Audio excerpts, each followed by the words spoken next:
एगो गांव में आलोक नाम के बहुत नामी चित्रकार अपना बीवी और लइका मित्र के साथ रहत रहल। पर अब बुढ़ापा की वजह से ओकरा चित्र बनाव कठिन लागत रहे। एगो रात आलोक अपना कमरा में चित्र बनावत रहल और ओकर बीमार बीवी बेड पे लेटल रहल। आप का कर रहल बानी? सोच जाई ना, बहुत रात हो गईल बा। हम अपना जीवन के आखिरी चित्र बना रहल बानी। एकर बाद हम कौनो चित्र ना बनाई। केकर दिखाई? आलोक ओकरा चित्र दिखा के कहेला, तोहार। अच्छा बा। हवा के वजह से ऊपर वाला पन्ना उड़े लागल और बीवी ओकर नीचे वाला पन्ना पे के चित्र थोड़ा सा देख लेलस। ओ नीचे के कर चित्र बा? आलोक पन्ना के पलटलस और नीचे वाला चुड़ैल के चित्र सामने आ गई। हे भगवान, कितना भयानक चुड़ैल बाड़ी। ऐसा लगता जैसे अभी बाहर आके अपन बड़ रूप धारण करी। आप ऐसा चित्र काहे बनैनी?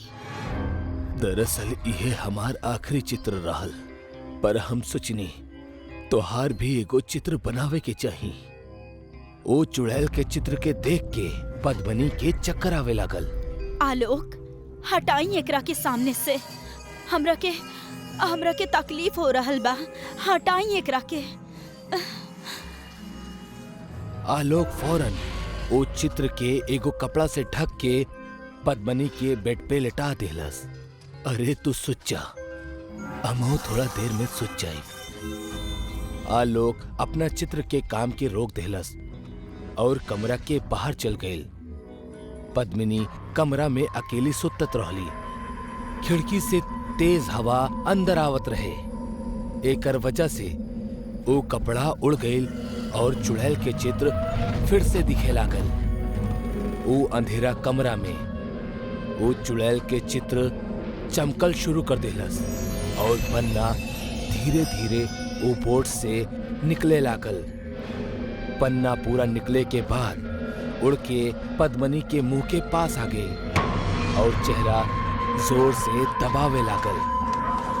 पद्मिनी के सांस अटक जाए की वजह से वो जोर जोर से फड़फड़ाए लागल। वो पन्ना के हटावे के कोशिश करे लागल, पर ओकर कोनो फायदा ना भइल। पद्मिनी के आवाज भी ना निकलत रहे। धीरे धीरे ओकर शरीर हिलब भी बंद हो गई और ओकर मौत हो गई। पद्मनी के मरला के बाद वो चित्र वापस वो बोर्ड पे चिपक गई। आलोक कमरा में आयल और पद्मनी के शांति से सुतत देख ओकर बगल में सुत गई। दूसरा दिन के सुबह आलोक और ओकर बेटा मित्र के पद्मिनी के बारे में पता चलल तो उनकरा बहुत दुख भइल। वो लोग उनकर अंतिम विधि के पूरा कैले। जब ओकर चिता जलत रहे तब आलोक के कुछ याद आयल और वो अंदर की तरफ भागल। वो अंदर पद्मिनी के चित्र के पास आयल और ओकरा देखे लागल। ई तो हर आखिरी निशानी है, एकरा भी तू अपने साथे ले जा। इतना कह के वो झटका से पद्मनी के चित्र बोर्ड से निकललस और बाहर आके के चिता में फेंक देलस। पर फेंकला के बाद ओकरा पता चलल कि वो चुड़ैल के चित्र भी फेंक देलस। वो रोवे लागल और मीत के लेके घर के अंदर चल गई। उहे रात आलोक अपना कमरा में बेड पे अकेला लेटल रहल। ओकरा पद्मिनी के बहुत याद आवत रहे। उठल और पद्मनी के चिता के पास चल गई। वो चिता के पास पहुंचल और एगो पत्थर पे बैठ के शांति से चिता के देखे लागल। इतने में ओकर नजर चिता में फसल एगो कागज पर पड़ल। आलोक वो कागज के उठौलस और देखला के बाद वो बहुत चकित सा हो गई। वो चुड़ैल के चित्र वाला कागज रहल। अरे ई कागज जलल कैसे ना? आलोक के कुछ समझ में ना आवत रहल और वो भागत भागत मीत के पास गए अरे बेटा मीत, ई देखा, ई आग में ना जलल और एकर ऊपर के चित्र भी सही सलामत था। केकर चित्र? चुड़ैल के। दोनों बहुत डर गए। अचानक वो कागज अपने आप हिले लागल और छत तोड़ के हवा में उड़ गई। आलोक और मीत डर के मारे बाहर भाग गए। वो दोनों घर से दूर भागे लगले और याकायाक रुक गए। उनकर सामने हवा में चुड़ैल के चित्र के कागज खड़ा रहल और अब वो पहले से बहुत ज्यादा विशाल हो चुकल रहल। ओकरा अंदर के चुड़ैल हिलत रहली। आलोक, तू हमरा के जलावे के कोशिश कैले बाड़ा। अब हम तारा के जिंदा ना छोड़ब। तोहार बीवी के बाद तू हमार शिकार बाड़ा। मतलब पद्मनी के तू मरलू? हाँ। चुड़ैल जोर जोर से हंसे लगली। आलोक डर के मारे भागे लागल, पर वो चुड़ैल ओकरा कागज से घेर लेलस। आलोक कागज के घेरा में घिर गई। चुड़ैल आलोक के हवा में उठा के कागज में जकड़ लेलस और ओकर शरीर के मोड़े लागल। यही के साथ ही आलोक के हड्डियन के टूटे के आवाज आवे लागल। वो दर्द की वजह से चिल्लात रहल। अंत में ओकर आवाज शांत हो गई और वो कागज आलोक के खून से जगह जगह लाल पड़ गई रहे। चुड़ैल कागज के झटका से खुल्लस और आलोक के मुड़ल शरीर मीत के सामने आके गिर पड़ल। मीत डर के निगाह से आलोक के तरफ देखत रहल। चुड़ैल मीत के पास आवे लागल। अब तोहार बारी। मीत डर के मारे पीछे जाए लागल। वो नीचे पड़ल एगो लकड़ी के उठौलस और चुड़ैल से डर के बोलस, देखा आगे मत अइहा। तू हमरा के एगो छोट सा लकड़ी से ना मार सकेला। चुड़ैल हंसे लागल और मीत के नजदीक पहुंच गई। जैसे ही वो चुड़ैल मीत के पकड़े के खातिर आगे बढ़ल, मीत उ लकड़ी के जोर से घुमौलस और उ कागज में छेद हो गई। एकर वजह से उ चुड़ैल पीछे हट गई। मीत देखलस कि उ छेद से काला खून बहत रहे। खून ई वजह से बहत रहे काहे कि जहाँ छेद भइल रहे वही जा चुड़ैल के पैर बनल रहल और वो खून ओकर पैर से बहत रहल। मीत ई देख के हंसे लागल।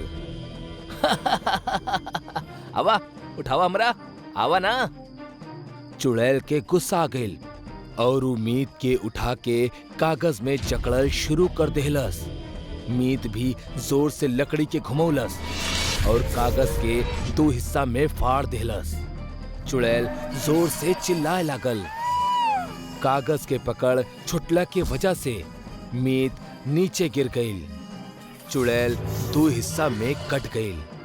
कागज चुड़ैल के काला खून से भर गई और धीरे धीरे छोटा होके लागल। कागज अपना पूरा आकार में अइला के बाद जमीन पे गिर गई और जले लागल। ओकर साथ ही चुड़ैल के जल्ला के चीख भी सुनाई देवे लागल। कागज के पूरा तरह जल जइला के बाद मीत आलोक के लाश के पास गई और काफी देर तक रोवत रहल। एगो गांव में अनु नाम के एगो बौनी लड़की रहत रहल, जौन उम्र में 20 साल के रहल, पर ऊंचाई में वो छोट रहली। एक दिन अनु और ओकर 3 सहेली कॉलेज से घर की ओर जात रहली। सुना सब, आज हमनी कुआं में तैरे खातिर चली। हाँ, बढ़िया आइडिया बा। चला, बहुते मजा आई। हाँ चला। अरे अनु, तू कहाँ जात बाड़ू? तहरा तैरे आई? तू तो अपन छोट छोट पैर से तैर भी ना पाइबू। हाँ, और अगर पानी में डूब गईलू तो बेकार में हमनी के नाम खराब हो जाई। एकरा से अच्छा ना तू घर जा और बाल्टी में तैरा। चुप रहना, का बकवास करत ताड़ू। लड़की लोग फिर से हंसे लगली और अनु वहीचा से निराश होके घर चल गई। रात के समय अनु गुस्सा में अपना घर से निकलल और कुएं की तरफ चल पड़ल। थोड़ी ही देर में वो कुआं के पास आ पहुंचल। कुआं के पानी काफी गहरा और शांत रहल। वो डर डर के कुआं में उतरल और तैरे लागल, पर ओकरा तैरे में तकलीफ भइल और वजन के कारण डूबे लागल। वो मदद के खातिर पुकारे लागल।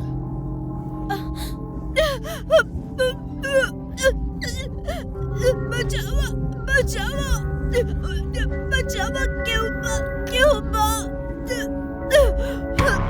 बा, बचावा हमरा के। पर वहीचा ओकर आवाज सुने वाला केहू भी न रहल।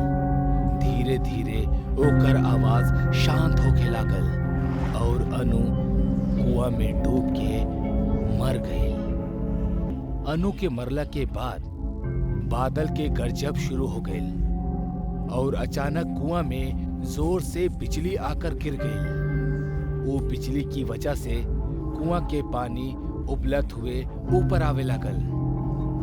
पानी पूरा तरह से ऊपर आके रुक गए और पानी में से अन्नू के लाश बाहर आ गई। जैसे ही ओकर लाश ऊपर आई, ऊपर बिजली गिरल और ओकर पूरा शरीर पानी पे जले लागल। शरीर पूरा जल गईला के बाद पानी पे खड़ा होके चलत चलत ऊ कुआं के बाहर आ गए। वो अपन आँख खोलस ता वो पूरा तरह से लाल हो चुका रहा। अन्नू के शरीर एगो बौनी चुड़ैल के बन चुकल रहल। अब उस सबके दिखावा तानी कि हमरा के तैरे आवेला कि ना। और वो बौनी चुड़ैल जोर जोर से हंसे लागल।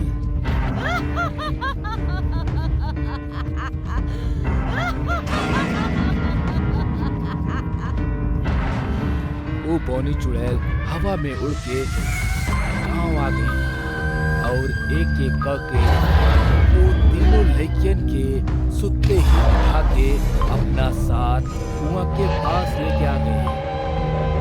चुड़ैल उनकरा के जमीन पे लेटा के खुद कुआं में कूद गई और कुछ देर बाद तीनों लड़कियन होश में आईनी और अपना आसपास देखे लगली। रेखा, लीला, तू दोनों हमने ऐजा कैसे आनी? हमरा बहुत डर लग रहल बा, बहुत डर लगता। चला यहाँ से चलल जाओ। तू लोग आयल नहीं खो, लायल गयल बाड़ू। एक मिनट, ये आवाज तो कुआं से आ रहल बा। वो तीनों कुआं में झांक के देखली ता अंदर अनु आराम से तैरत रहली। अनु, तू इतना रात के कुआं में का कर रहल बाड़ू? और अभी वो आवाज के कर रहे? ओ सब छोड़, अंदर आवा, तैरल जा। हमरा ये ठीक नहीं के लागत। चला घर चलल जा। तीनों लड़की जाए लगली। उतने में कुआं से आवाज आई। रुका, ना तो सब लोग मारल जेबू। वो तीनों वहीं से रुकेनी। कुआं के पानी फिर से ऊपर आवे लागल। ई बार वो बौनी चुड़ैल पानी पे खड़ा रहली। हम कहता नहीं अंदर आवा। चुड़ैल के देख के तीनों बहुत डर गईली। लड़कियन के कुछ समझ में ना आवत रहल कि होका रहल बा। लड़कियन के कुछ समझ में ना आवत रहल कि आखिर का करल जाओ। पर आखिर में हिम्मत क के वो सब पानी में उतर गईली और तैरे लगली। तू लोग हमार मजाक उड़ैले रहलू ना, तोहनी के एकर सजा मिली। तू लोग यही कुआं में हमेशा खातिर दफन हो जाइबा। इतना कह के वो जोर से चीखे लागल। ओकर चीखत ही तीनों लड़कियन डरे लगली और अचानक से चुड़ैल के ऊपर बिजली गिरल। बिजली के गिरत ही पानी के उबलब शुरू हो गई। पानी की गर्मी लड़कियन के महसूस होके लागल। वो पानी के बाहर निकले के खातिर तेजी से तैरे लगली, पर पानी बहुत उबलत रहल। यही से उनकरा तैरे में तकलीफ होकत रहली। धीरे धीरे उनकर शरीर लाल पड़े लागल और मांसपेशियां चले लागल। तीनों मदद के खातिर पुकारे लगली, चिल्लाए लगनी, बचावा! बचावा! केहू बा! केहू बा! बचावा! चुड़ैल जोर से हंसत रहली।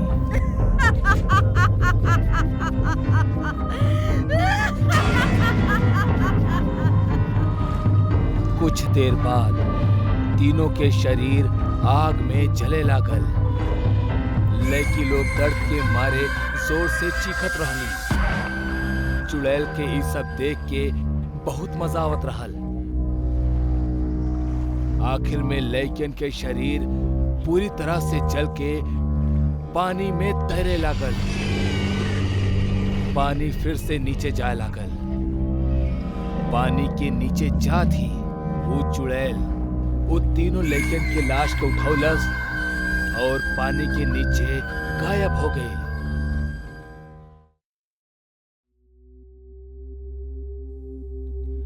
बबीता अकेले ही अपने माँ और अपने बीमार भाई के खर्च उठावत रहली है। बबीता एक कॉलेज में प्रोफेसर के काम करेली। एक दिन वो कॉलेज बदे घर से निकलत रहली है और वो अपन बाया पैर पहले घर से निकललेस। तबे बबीता, हम तारा से कितना बार कहनी है, घर से बाहर निकलत वक्त पहले दायां पैर बाहर निकाले के चाही, ना तो ये अपशकुन होकेला बेटा। हमू तारा से कितना बार कहले बानी माँ, हमरा इस सब बात पर बिल्कुल यकीन नहीं खे।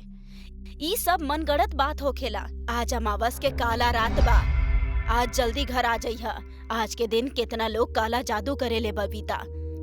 अरे माँ, तू ई सब बातन पे काहे विश्वास करेलू?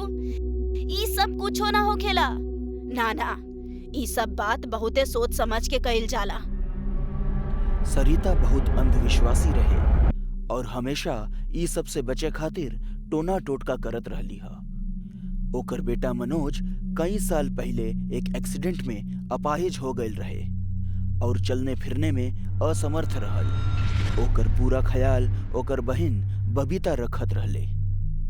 बबीता कॉलेज खातिर निकल जाली और बहुत काम होए के वजह से आज ओकरा के घर जाए में देर हो जाला। आज माँ जल्दी आवे खातिर कहले रहली, बाकी काम ज्यादा होखे के वजह से जल्दी घर पहुँचल संभव नहीं खे। माँ के फोन करके बता देता नी, हाँ आवे में देर हो जाई। बबीता जैसे ही अपन फोन उठौलस, फोन ओकरा हाथे से गिर जाला और टूट जाला। ओकरा वापस घरे जाए में बहुत लेट हो जाला। ओकरा के कोनो टैक्सी या ऑटो नइखे मिलत। ऊ पैदल ही अपना घर की ओर निकल जाली। आजे ई मोबाइल के काहे खराब होके के रहे? आसपास भी कोनो नजर ना आ रहल बा। बबीता के ऐसन लगलस कि केहू मदद खातिर पुकारता। बबीता आवाज के पीछा करत आवाज के पीछे जाए लगलस। के बाऊ हाँ? तू रो काहे रहल बाड़ू? बबीता के कुछ भी नजर नहीं खे आवत, लेकिन ऊ आवाज के पीछा करे खातिर चल जाली। तभी ऊ देखलस कि ऊ एक कब्रिस्तान में पहुंच गई बाड़ी। जैसे ही बबीता ऊ कब्रिस्तान में पहुंच जाली, ऊ आवाज के आवल बंद हो जाला। ई का हो रहल बा? हम रात के ई कब्रिस्तान में कैसे पहुंच गए नी? वहाँ पे कुकुर के रोवे के आवाज, चमगादड़ के बोले के आवाज और मेंढक के पानी में टरटराऊ साफ सुनाई देत रहल ह। चारों तरफ बिल्कुल शांत माहौल रहे। ओकरा बीच सन्नाटा के चीरते हुए ई आवाज बहुत डरावनी लागत रहल। बबीता ऊ कब्रिस्तान से निकले के कोशिश करे लगल, लेकिन ऊ जहाँ भी जाली ओकरा सिर्फ और सिर्फ बड़ी दीवारें मिल लेली। ओजा कोनो गेट ना रहले। अगर यहाँ कोनो गेट नहीं है तो फिर हम अंदर कैसे आईनी? घना अंधेरा हो चुकल रहे। बबीता वो कब्रिस्तान में घूम घूम कर थक चुकल रही, लेकिन वहाँ से जाए के कोनो रास्ता ना रहे। बबीता थक कर एक कब्र पर बैठ जाली। तबे वो कब्र से अजीब आवाज आवे लागल। बबीता धीरे से अपन कान उ कब्र के ऊपर रख कर आवाज सुने लागल। तबे अचानक उ कब्र में जोरदार धमाका होला और ओकरा में से एक ताबूत निकल के बाहर आ जावेला। बबीता धमाका के आवाज से वहीं बेहोश हो जाली। तबे बबीता के कान में कुछ आवाज सुनाई देला। अरे रउआ ठीक त बानी? आप इस सुनसान कब्रिस्तान में अकेली का कर रहल बानी? आप के बानी और हम यहाँ कैसे पहुँच गई नी? बबीता के थोड़ा होश आ जाला। बबीता अपना सामने एक अनजान व्यक्ति के देखेली। आप के बानी और यहाँ का कर रहल बानी? हम एक कब्रिस्तान में का कर रहल बानी? हमार कुछ समझ में नहीं के आ रहल। आज हमरा काम से वापस लौटते वक्त लेट हो गईल। जब हम ये कब्रिस्तान के पास से गुजरत रहले ह, तब हमरा के एक अजीब आवाज सुनाई देवे लागल और हम एजा देखे चला आईनी। तबे पास में पड़ल कब्र से केहू के हाथ बाहर आवेला और बबीता के हाथ पकड़ लेला। बबीता डर के मारे चिल्लावे लगली। अमन बबीता के हाथ छुड़ावे के कोशिश करे लागल, लेकिन ओकर हाथ बहुत बुरी तरह से फंस चुकल रहे। ई का हो रहल बा? एक कब्र में रखा मुर्दा एक केहू के हाथ कैसे पकड़ सकेला? यहाँ जरूर कुछ गड़बड़ बा। ये सब हमनी के समझ के परे बा। अमन बबीता के हाथ छुड़ावे के बहुत कोशिश करेला। बबीता के हाथे से खून निकले लागल। तबे बबीता के हाथ ऊ कब्र से बाहर आ जावेला। अमन और बबीता अपन जान बचा के ओजा से भागे लगले। यहाँ से बच के भागे की कोनो रास्ता नहीं है। ये कैसे हो सकेला? यहाँ अंदर आवे के तो रास्ता बा, बाकी बाहर जाए के ना।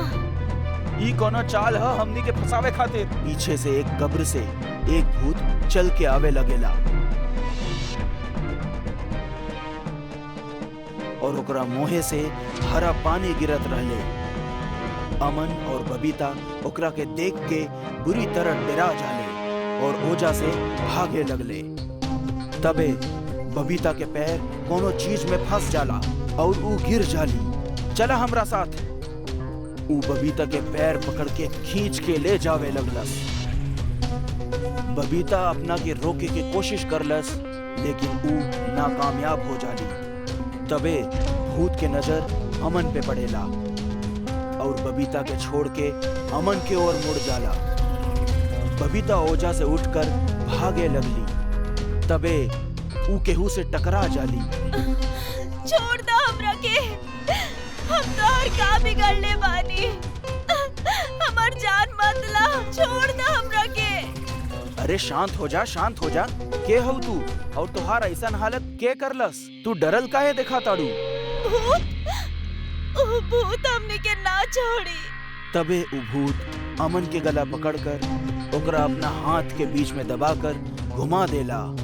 अमन जमीन पर गिर जाला और बुरी तरह तड़पे लागल। ना तो ओकरा के मौत अपनावत रहली और ना ही जिंदगी ओकरा के शरण देत रहली। ई देख के अमन और बबीता बुरी तरह घबरा जाले। ना, ये महज से कोई इत्तेफाक ना हो सकेला कि हमने तीनों एक के दिन एक ही कब्रिस्तान में आइले बानी। लेकिन ये सब का हो रहल बा? हमरा तो कुछ समझ में नहीं आवत। एमे कोनो बड़ शक्ति के हाथ बा। हाँ, जे हमने तीनों के यहाँ बुलेले बा। ऊ भूत ई दोनों की तरफ आवे लगलस। दोनों डर के मारे ओजा से भागे लगले। आयुष एक पेड़ के पीछे छुप जाला और बबीता एक कब्र के पीछे छुप के बैठ जाली। डर के मारे दोनों के बुरा हाल है। अमन वहीं पे पड़ल पड़ल तड़पत रहले। तबे बबीता के केहू के ओजा आवे के आवाज सुनाई देलस। बबीता चुपके से ओकरा के देखे लागल। ओकर माँ ओकरा भाई के लेके आवेली। बबीता दौड़ के जाके अपना माँ के गला लगावेली। माँ, तू यहाँ कैसे आइलू? यहाँ से निकल जा, यहाँ आवे के तो रास्ता बा, बाकी वापस जाए के ना। ये आपके कैसे पता चलल? और इतना रात के आप इस सुनसान कब्रिस्तान में भाई के साथ का कर रहल बानी?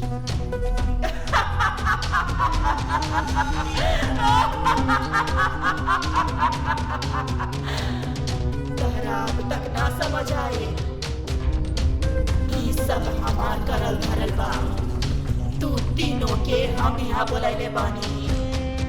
बबीता के ई सुन के होश उड़ जावेला। आज अमावस के काला रात बा। तू तीनों के एगो बात जोड़ेला। तू तीनों अमावस के काला रात में पैदा भइल रहला। आज हम तू तीनों के बलि चढ़ा दे, जकरा से हमार बेटा पहले के जैसन बिल्कुल ठीक हो जाई। कैसन माँ बाड़ू तू? अपन बेटा खातिर तू 3 मासूम जिंदगी के छीन रहल बाड़ू। तबे पीछे से ऊ भूत आकर बबीता के ले जावे लागल। बबीता अपना के छुड़ावे के कोशिश करे लागल, लेकिन ऊ ओकरा चंगुल से नइखे निकल पावत। ऊ भूत अमन, आयुष और बबीता के पेड़ पर उल्टा लटका देवेला। बहुते अच्छा काम कैला तू। 1 बजे वाला बा। 1 बजे हमें तीनों के बलि चढ़ा दे। तीनों के खून से नहाते ही हमारा बेटा बिल्कुल ठीक हो जाए, बिल्कुल ठीक हो जाए। सरिता हाथ में तलवार लेके ऊ तीनों के गला काटे जावे लगी। तबे ओकर पैर एक कब्र पे पड़ जाला और ऊ कब्र खुल जाली और सरिता ओमे गिर जाली और ऊ कब्र अपने आप बंद हो जाला। अमन, आयुष और बबीता तीनों अपने आप ऊ पेड़ से नीचे गिर जाले। आयुष बेहोशी के हालत में ऊ कब्र के देखले, जौना में सरिता समा गई रहली। माँ तू हमरा के बचा लेलू। ऊ कब्र आयुष के माँ के रहले।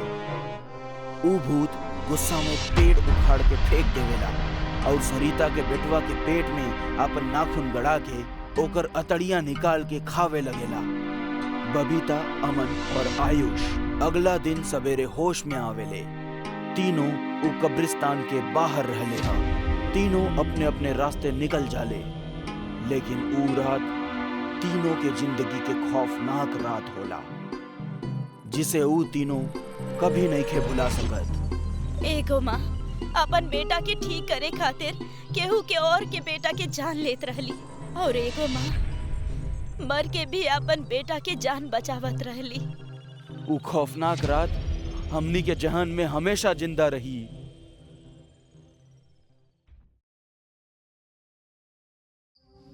आधा रात, शांत पहर, गुप्त सन्नाटा और चांद के हल्का बिलखत रोशनी के बीच रामविलास खेत के सारा काम खत्म करके घर लौटत रहल।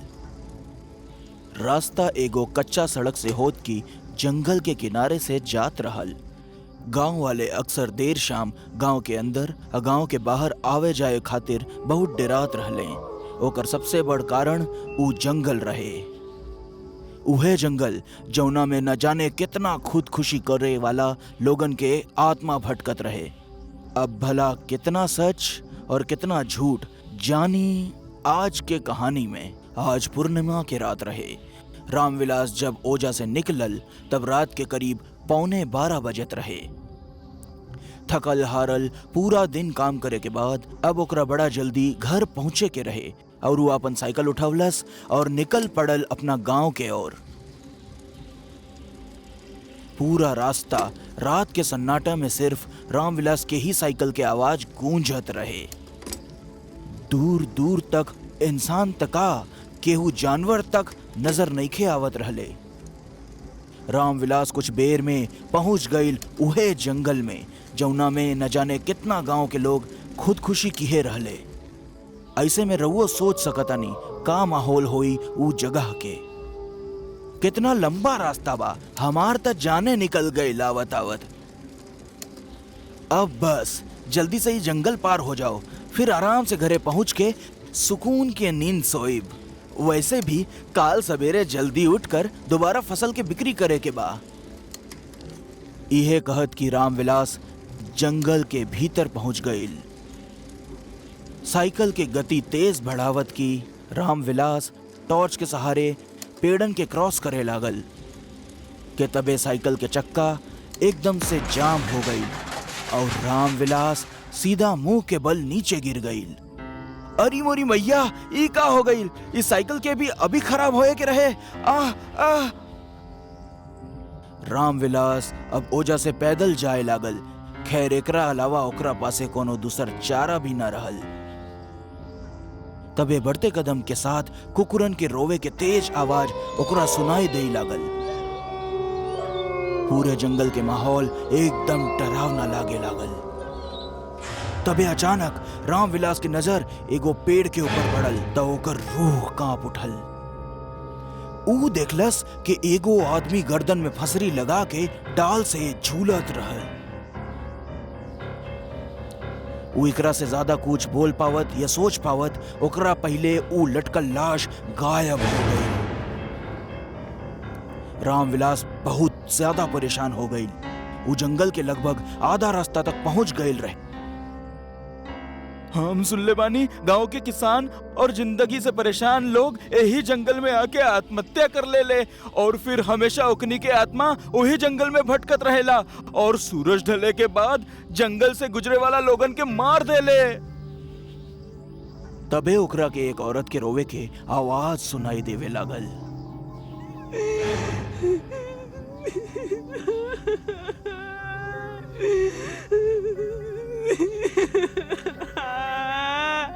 यह आवाज लगातार रामविलास के कान में पड़त रहे। ई बिल्कुल वह आवाज रहल जब केहू आत्महत्या कर लेला और तब ओकरा परिवार के लोग ओकरा लाश देख के बिलक बिलक के रोवेले। तबे रामविलास के ठीक पीछे से एक डरावना लफ्ज में एक आवाज गूंजे लागल। रामविलास, हमरा के भुला गईला रामविलास, हम तोहार दोस्त। याद बाना ऊ रात का भइल रहे? ई आवाज सुन के रामविलास के पसीना छूटे लागल। ऊ भगवान के नाम लेके चले लागल। तबे ओकरा के ऐसन लागल जैसे केहू ओकरा कंधा पे हाथ रखलेस। ओकर डर और दहशत में बदल गई। रामविलास हल्का मुड़ल तो ओकरा ऐसन लागल जैसे ओकरा पीठ पीछे केहू 6 फुट के आदमी खड़ा होकर ओकरा कंधा के दबावत रहे। ओकरा दर्द होए लागल और किसी तरह ओ हाथ के ऊ अपना कंधा से हटावलस। रामविलास अपना फोन में समय देखलस त रात के 1 बजे में 5 मिनट के समय बचा रहल। दहशत के सबसे तगड़ा पहर इहे होला और अब तक ऊ बिल्कुल कोनो नदी के बीच धार में फंस चुकल रहे। तबे ओकरा लागल जैसे ठीक ओकरा पीछे पीछे केहू चल रहल बा। पीछे से ओकरा के फिर एक आवाज सुनाई देलस। ऊ दिन फसल में आग लगा के हम देख लेनी रामविलास। कहाँ भागा ताड़ा? रुक जा रामविलास, रुक जा। पीछे से आवे वाली ये आवाज बार बार रामविलास के डर के बढ़ावत रहल, लेकिन अभी तक कहानी के बस शुरुआत रही। वो आगे बढ़त रहे। तबे ओकरा के खुद से कुछ दूर आगे एगो आदमी खड़ल देखान, जेकरा गला में फांसी के फंदा रहल और आंख के नीचे बड़ बड़ काला घेरा रहे। वो आदमी के देखते रुक गइल। बिरजू, तू तो पिछले साल खुदकुशी कर लेहल रहले ना? तू अभी जिंदा बाड़े तू अभी? रामविलास अब इतना बोलते रहे कि तबे सामने खड़ल शख्स गोली की रफ्तार में न जाने कैसे बहती हवा में एकदम से गायब हो गई। ओकर बड़ बड़ अखियां और एक भयानक मुस्कान रामविलास के अब भी डरवावत रहली है। काऊ बिरजू रहल? नहीं, शायद हम कोनो सपना देखनी है। थकान के कारण पगला गईल बानी। मरल मनई कभो थोड़ी लौट के आवेला। इतना कह के रामविलास आगे बढ़ल। वो 4 कदम आगे चलले ही रहे कि एक खतरनाक आवाज में केहू पीछे से बोललेस, मरल मनई भी लौटेले जब उनका के बदला लेवे के रहे।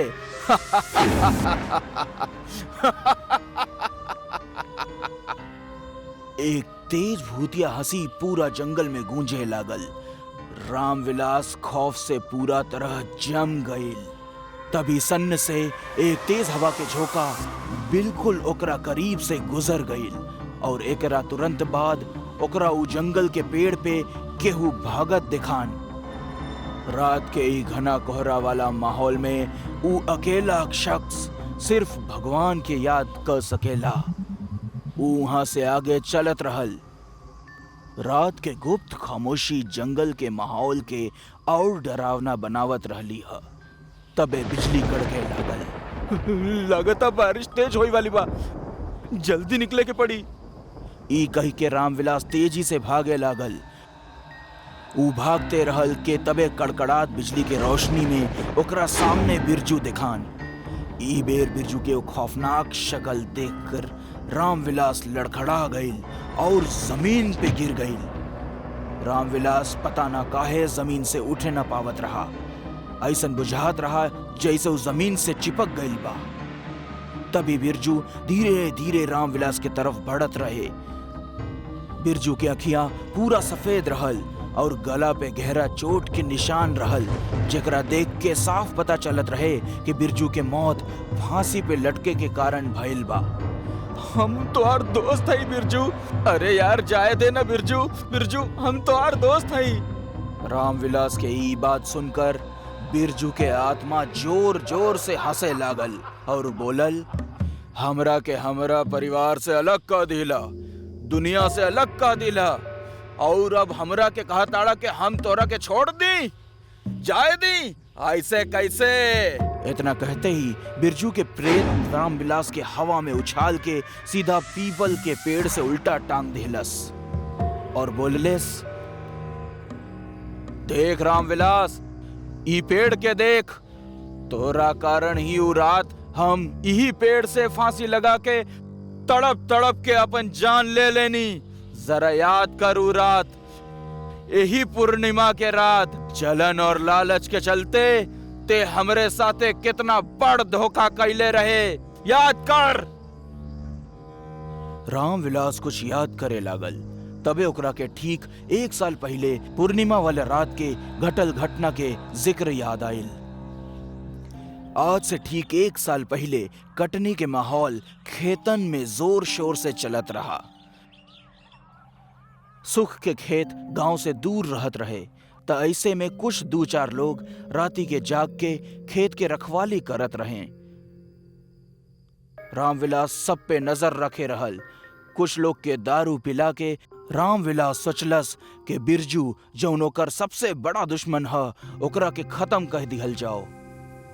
रामविलास और बिरजू में सांप नेवला वाला दुश्मनी रहे। जलन और लालच के प्रतिशोध में जल के रामविलासवा धोखा से बिरजू के फसल और हरे भरे खेत के जला के राख कर दिलस।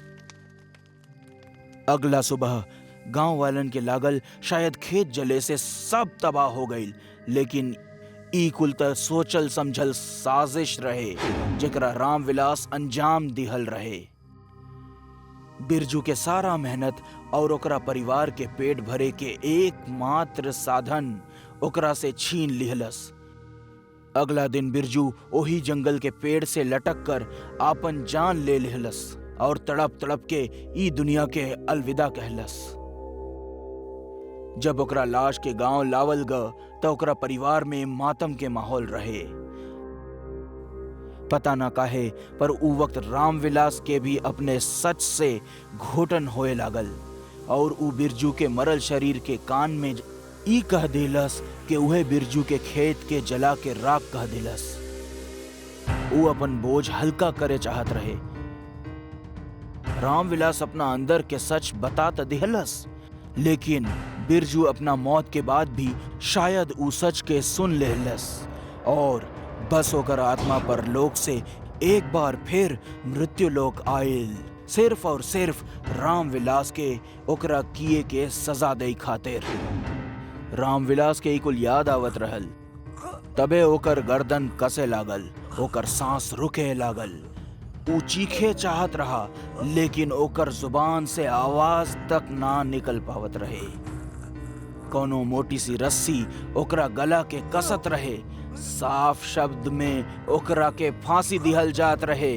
अब ऊ बिल्कुल फांसी के फंदा पे झूले लागल और बिरजू उहे पेड़ के नीचे एक प्रेत के खौफनाक हंसी दिहे जात रहल, जे माहौल के और भी डरावना बनावत रहले। रामविलास उहे तड़प तड़प के अपन जान दे दिलस और ओकरा बाद अगला दिन गांव वाले जौन देखलेन, सब लोग रामविलास के मरल शरीर के खौफनाक चेहरा देखलन। ओकर आंख नहीं के रहल, जुबान बाहर लटकल रहे, फंदा ओकरा गला में बहुत बार लपेटल रहे, लेकिन अब वो बार बार झूलत रहे। गांव के लोग और ओकरा परिवार के लोगन के रामविलास के खुदकुशी के जरा भी विश्वास नइखे होत रहल। खैर, अब कर्म का पाप त इंसान के यही लोक में भोग के जावेला। एही ले किहल कर्म वापस जरूर लौटेला। अगर केहू के साथ धोखा करे तो ओकर बदला मरे के बाद और घातक होला।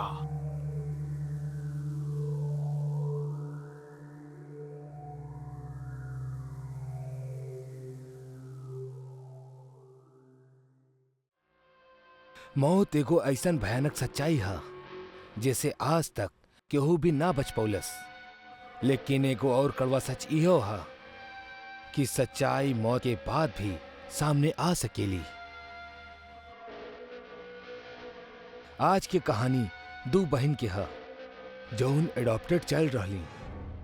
वो कब्बो भी अपना माता पिता के ना दिखले रहली और अपना जिंदगी के गोद लिया हुआ घर में गुजारत रहली।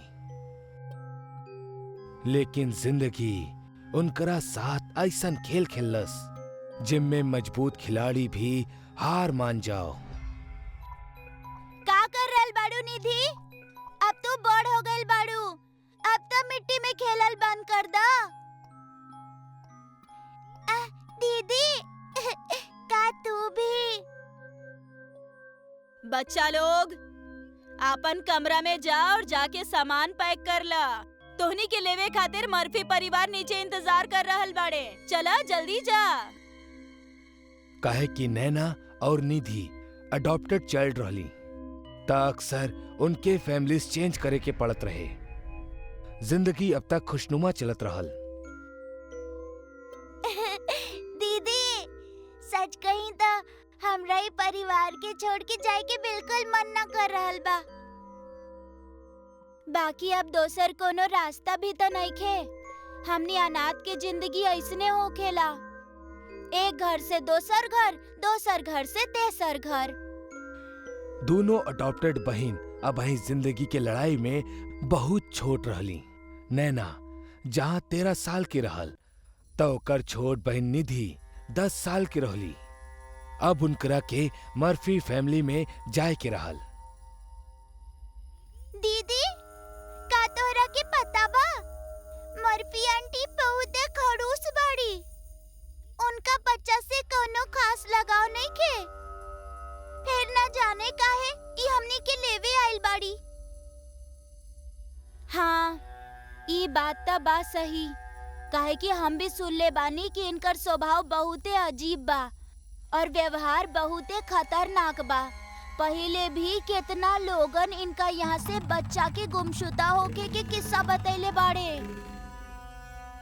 बच्चा लोग बाहर गाड़ी में बैठ जा। हाँ, शाम होके वाला बना जा। हाँ जा। दोनों बहन अब मर्फी फैमिली पहुंच चुकल रहली। लेकिन वही जा उनकरा का अब तक के सबसे अच्छा एक्सपीरियंस होखत रहे। घर कोनो आलीशान महल से कम ना रहल और रोशनी से चकाचौंध रहाली घर। ओ रात दोनों बहन सुत गईली और अगला सुबह उठली तब मर्फी उनकरा बगल में बैठल रहली। बच्चा लोग वैसे तो स्कूल गइल बहुते जरूरी बा, है ना? बाकी हम तोहनी के दू रास्ता देतानी। हाँ, चाहे त घर के सारा काम करा, चाहे स्कूल जा। नैना के पढ़ाई पसंद न रहल, यही से वो घर के काम करल जरूरी समझलस और निधि स्कूल जाए के फैसला कैलस। तकरीबन 1 हफ्ता बाद नैना, ए नैना, जल्दी से डाइनिंग हॉल पहुंचा, चला। डाइनिंग टेबल पे बैठला के बाद निधि, तू शुरू कर। आज तोहार मनपसंद पकवान बनेले बानी। नैना, हमरा तोरा से बात करे के बा। हमरा ना पता कि तोहार पहला परिवार कैसे रहल बाड़े, चाहे उनकर का मानसिकता रहल बा। बाकी ई घर में हमनी ईमानदारी के महत्व देतानी, और तू जेकरा के अपन बहन कहेलू वो सिर्फ तोहार वहम बा। ई तोहार काल्पनिक मित्र बाड़ी और एकरा से ज्यादा कुछो नहीं खे, समझ लो। तू अब 13 साल के हो गइल बाड़ू। अभी बचकाना हरकत तहरा के शोभा ना देवेला। मैडम, ई आप का करल बानी? का निधि आपके दिखाई ना देली? ई हमार काल्पनिक चाहे सपना के बहन नहीं खे, बल्कि असली बहन बाड़ी। आप हमनी दोनों के अडॉप्ट कैले बानी ना? ना ना नैना, हम सिर्फ तोहरा के गोद ले बानी। हम केहू दोसर लड़की के ना जाने नी। और निधि कह के जेकरा के तू बुलावेलू ना, असल में ओकर ई धरती पर कोनो अस्तित्व ही नहीं खे। मर्फी के ई बात सुन के नैना के तो गुस्सा आवत रहल, लेकिन वो अपना भावना के व्यक्त ना कर पौलस और नाराज होके वो अपना कमरा में चल गई। नैना मन ही मन में बड़बड़ात रहली। का हम पागल बानी? का निधि जैसन केहू लड़की असल में बाड़ी ही ना? ई सब हमार बहन बा। का हमार यही पागल और बचकान हरकत की वजह से पुरान परिवार वाला लोग हमरा के छोड़ देले बाड़े? नैना अपना मन में सवाल करत ही रहली कि तब्बे दरवाजा पे एगो दस्तक भइल। दरवाजा पे निधि खड़ल मुस्कुरात रहली। निधि, निधि तू हमार बहन मर्फी आंटी बाड़ी ना? वो हमरा के पागल साबित करे चाहेली। वो कहेली तू असल में बाड़ू ही ना, जबकि तू बाड़ू। सच कहिया, कहीं हमार वहम, कहीं पागलपन तो नहीं खे ना? सच बोला। निधि के आंख में आंसू रहल और वो बिना कोनो जवाब देले सीधा चले लगली और वो बेसमेंट के पास जाके गायब हो जाली। नैना बेसमेंट में पहुंच चुकल रहे। तब्बे ओकरा भूरा बाल वाली और चेहरा पे बहुत झुर्रिया वाली एगो औरत दिखलस। ओकरा के ठीक से देखला के बाद पता चलेला कि ई तो मिस मर्फी ही बाड़ी। नैना के दिखेला कि मर्फी असल में कोनो इंसान नहीं खे, बल्कि एगो नर भक्षणी डायन बाड़ी। तब्बे वो प्लास्टिक के थैला में से एगो लाश के बाहर निकलनस। ऊपर बल्ब लटकत रहल, जेकर रोशनी में नैना के साफ दिखेला कि वो लाश केहू और के ना, बल्कि निधि के रहल। नैना अंदर से कांप उठलस और अब ओकरा के समझ में ना आवत रहे। ओकरा के बहुत डर लागत रहे और रुआई भी आवत रहल। लेकिन अगर मर्फी ओकरा के अबही इहे वक्त देख ली त जाहिर बा त ऊ ओकरा के भी मार देई। नैना दबे पांव अपना कमरे में आवेली और दरवाजा कस के बंद करके रोए लगेली। अब त ऊ और भी ज्यादा डरी और कंफ्यूज्ड रहल। कुछ समय बाद वो नॉर्मल होखेली त ऊ ई सोचेली कि असल में पूरा मामला बा का। असल में वो अबही निधि के लाश के दिखलस, जबकि कुछ देर पहले ही वो निधि के साथ डाइनिंग टेबल पर बैठल रहल। कहीं ऐसन तो ना कि मर्फी निधि के कत्ल कर देलस और अपना कातिल के कैरेक्टर के छुपावे के खातिर निधि के अदृश्य साबित करे के ढोंग कर रहल बाड़ी। लेकिन अगर ऐसन बा भी त निधि ओकरा कैसे दिखाई देताड़ी जबकि उ तो मर चुकल बाड़ी। ओकर सिर ई सब सोच सोच कर फटत जात रहल कि तब में उ अपना बगल में निधि के बैठल दिखली, जेकरा देख के उ बहुत ज्यादा डर गई। दीदी तू डरा मत, ये सच बा कि हम मर चुकल बानी और हमारा कोनो वजूद नहीं खे। बाकी हमार कातिल ओ चुड़ैल मर्फी ही बाड़ी। ठीक पिछला हफ्ता के शनिवार के रात के जब तू बार्बर अंकल के साथ मेला देखे गइल रहलू ना, तब हम गलती से मर्फी आंटी के रूम में चल गइल रहनी, जहाँ जाए के उ सख्त मना करत रहली। मर्फी आंटी के कमरा में उनकर असलियत रहे, जैसे भूत के कॉस्ट्यूम, बड़ा नाखून, सफेद बाल और खून के बोतल। हमरा मर्फी आंटी देख लेली और अपन असलियत छुपावे खातिर हमरा के धोखा से बेसमेंट में बुलैली और सिर पे रोड मार के हमरा के मार देली, हमार हत्या कर देली और उहे हमरा के एगो प्लास्टिक के थैली में बांध देली, जेकरा से केहू के हमरा बारे में कबो पता ना चल सके। इतना बता के निधि वहीजा से गायब हो गई। यानी कि नैना के अब पूरा माजरा पता चल चुकल रहल।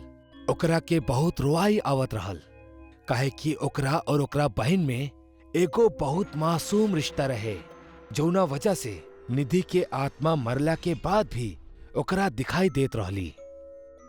नैना सोच ले रहल कि अब वो कोनो भी तरह से निधि के इंसाफ दिला के रही और मर्फी के सजा। यही से अगला सुबह होखत ही ऊ तैमूर अंकल के घर गई और उनकरा के जाकर सारा बात बतौलस। तैमूर उहे शख्स रहल जौन इनकरा के सेटलमेंट मर्फी फैमिली में करौलस, लेकिन एकरा बावजूद तैमूर भी मर्फी के असलियत से अनजान रहल।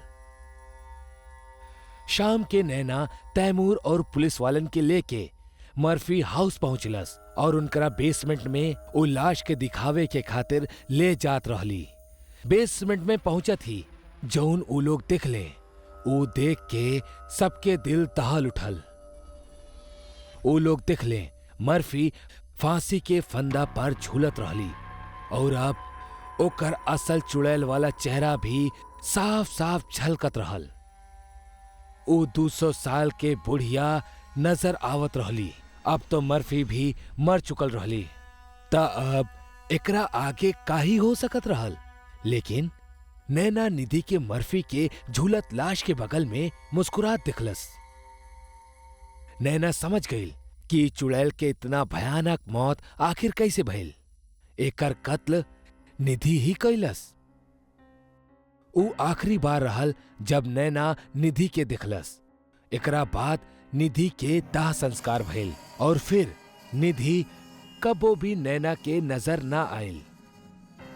मर्फी के अंत भले ही दर्दनाक भइल, लेकिन वो एगो मासूम से ओकर जिंदगी छीन लेलस।